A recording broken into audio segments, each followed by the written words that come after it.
আসসালামু আলাইকুম। এসএসসি 2025 শিক্ষার্থী সকলে কেমন আছো? আশা করি খুবই ভালো আছো। তো আজকে যে বিষয়টি সম্পর্কে জানবো সেটা হচ্ছে তোমরা পরীক্ষার মধ্যে কোন ক্যালকুলেটর ব্যবহার করতে পারবে এবং কোন ক্যালকুলেটর ব্যবহার করতে পারবে না সেটাই জানবো। কারণ তোমাদের ক্যালকুলেটর ব্যবহার নিয়ে বোর্ড থেকে নোটিশ প্রকাশিত হয়েছে।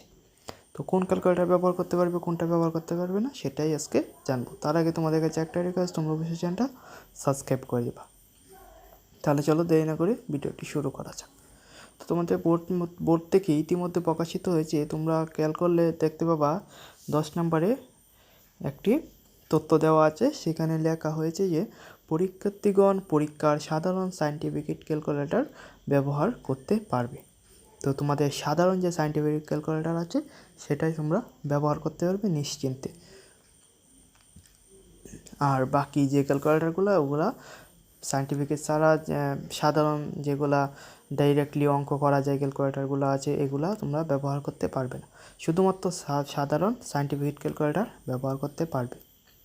তো এই ছিল আজকের ভিডিওটি ক্যালকুলেটর সম্পর্কে। তোমাদের মনে অনেকেরই প্রশ্ন থাকতো যে কোন ক্যালকুলেটর ব্যবহার করতে পারবো না, কোন ক্যালকুলেটর ব্যবহার করতে পারবো, কিংবা ক্যালকুলেটর ব্যবহার করতে পারবো কি না। তো সেই সম্পর্কে আজকে তথ্য জানিয়ে দিলাম। আশা করি ভিডিওটি তোমাদের কাছে ভালো লেগেছে। তোমরা অবশ্যই চ্যানেলটা লাইক, কমেন্ট অ্যান্ড সাবস্ক্রাইব করে দিবা।